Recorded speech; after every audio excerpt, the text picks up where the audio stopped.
I would say that the Western living standards have not declined in absolute terms, but they haven't improved. I mean, one of the most shocking statistics that I give in my book, Has the West Lost It?, is that American median income hasn't gone up in 40 years. That's quite stunning. And an even more shocking statistic is that 63% of American households don't have $500 in cash for emergency use. And America is the world's richest country. How can 2/3 of your population not have $500 emergency cash? Singapore, 2/3 of the population has emergency cash of $500. So clearly they have made some wrong policies.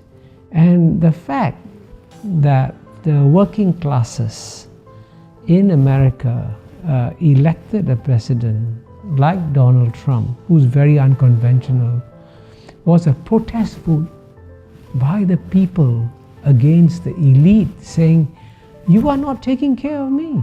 You're only taking care of yourselves. So there has been a disconnect between the elites of America and the elites and the masses of America. And Europe too is having its own problems. You see the success of populist parties in many countries. And it's quite amazing that as you and I are speaking today, Italy, which is one of the oldest countries in the world, that's where the Roman Empire was based, it's a very serious country, and it has elected a very funny government with a political party of clowns. That's amazing. So something has gone wrong. So I think it's a mistake for Western leaders. When I say Western leaders, I don't just mean political leaders. I also mean the intellectual leaders. And it's clear that the Western masses have been let down by their political leaders and have been let down by their intellectual leaders. Humanity has progressed a lot by adopting the best ideas and practices of Western civilization.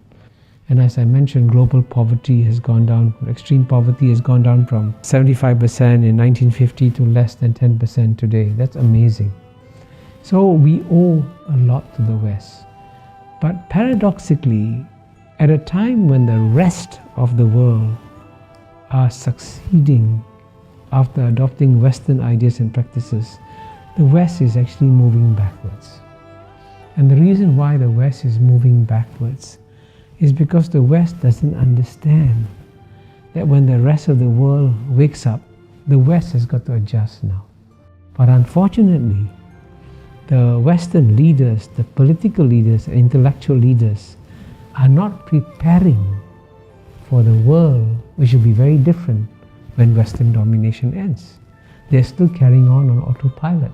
I think for a start, a few symbolic concessions to the New World Order would be a very wise thing for the West to do. And one example I've given in several of my books, including this book, The Great Convergence, is that two of the most important international organizations in the world are the International Monetary Fund, IMF, and the World Bank. And when they were established in the 1940s, when the West was very dominant in the world, had more than 3/4 of the world economy, and so they established a rule, which is now almost 70 years old, that says that to become the head of the IMF, you must be a European. To become the head of the World Bank, you must be an American. Now that may have made sense when America and Europe was so much more powerful than the rest of the world. But the American-European share of the world economy is getting smaller and smaller. After the financial crisis in 2008-2009 at the G20 leaders meeting, America and Europe agreed that the next leader of IMF and World Bank should be selected on the basis of meritocracy and not on the basis of ethnic selection. But guess what? After the financial crisis, when Dominique Strauss-Kahn had to resign, when one Frenchman had to step down as the head of IMF, he was replaced by a French woman, Christine Lagarde. And when another head of the World Bank stepped down, he was replaced by another American. And how can you have a world where the representatives of the most successful economies of the world, including China, India, the ASEAN countries, why can't they run the IMF and the World Bank? So the idea in my book, Has the West Lost It, is please wake up. You now have to adjust and adapt to the world. And that's an idea that is almost inconceivable to Western minds.